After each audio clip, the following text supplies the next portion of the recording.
Now, tomorrow is a first alert weather day, and we're calling it that because of the heightened wildfire risk. We have a red flag warning in effect from 1 p.m. to 7 p.m. I mentioned a little earlier, I'll mention it again, the wildfire risk is highest in this red flag warning.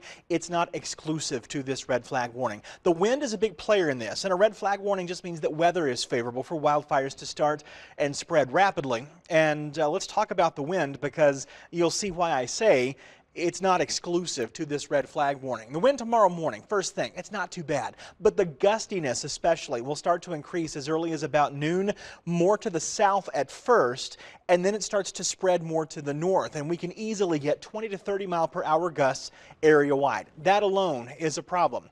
But outside of that red flag warning, look at Montrose and Delta with these 35 to 45 mile per hour gusts. I expect that gusts that high are going to be very localized, very rare for the most part.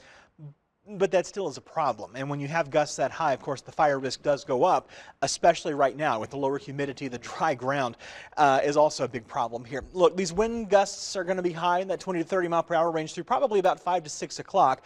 And then from 7 o'clock to 10 o'clock, they will gradually subside.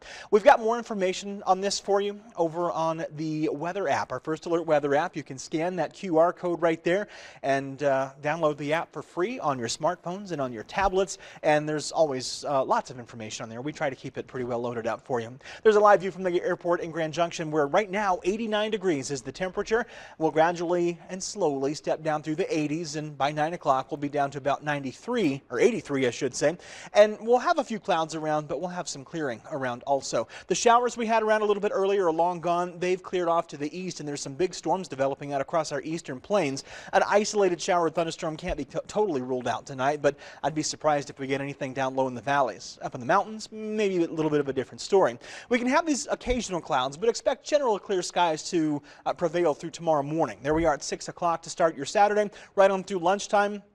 And into the afternoon, we'll have, again, some spotty clouds and, again, some mountain showers and thunderstorms. The valleys generally stay dry, and we will stay warm as well. We still have some smoke to talk about, too. Those big wildfires over central Utah and northern Arizona are still putting some smoke into the air. The thickest of this will likely stay west of us, but we can get some thicker smoke, especially up in the high spots between now and midnight, and then down toward the Paradox Valley. That's possible, too. Through the night, it mostly stays up in the higher elevations. It can come down a little bit lower at times, and that's kind of the rule of thumb here. Between tonight and tomorrow, the valleys mostly don't get a lot of smoke. We can get some occasional waves of mostly lighter smoke. It may try to get a little thicker at times, enough to smell it and enough to reduce the air quality, but it doesn't last necessarily. We'll have some good periods mixed in with this too. And then on Sunday, the focus mainly shifts down to the Four Corners, while most of us otherwise are looking like we're in pretty good shape.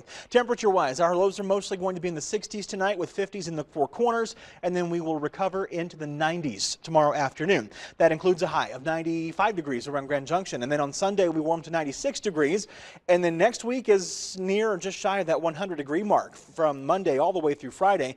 Our morning lows are going to be in the middle and upper 60s around Grand Junction. In Montrose, 91 degrees will be the high temperature tomorrow, and again on Sunday. I should mention that area-wide the wildfire risk increases again on Monday and Tuesday after a slight break on Sunday. Montrose, your highs are back in the mid-90s on Monday, and they'll stay that way through Friday. Our morning lows are going to be in the middle and upper 50s through about next Tuesday, and then lower 60s after that. Delta, it's 98 degrees tomorrow, 99 degrees on Sunday, and then triple-digit heat is in the forecast next Monday through Friday. Morning lows will be in the upper 50s and lower 60s. It's hard to find any rain around here these next 7 days. Even in Cortez, 93 will be the high tomorrow. We'll do it again on Sunday. And then after that, it's mid-90s from Monday through Friday, with morning lows in the lower and middle 50s.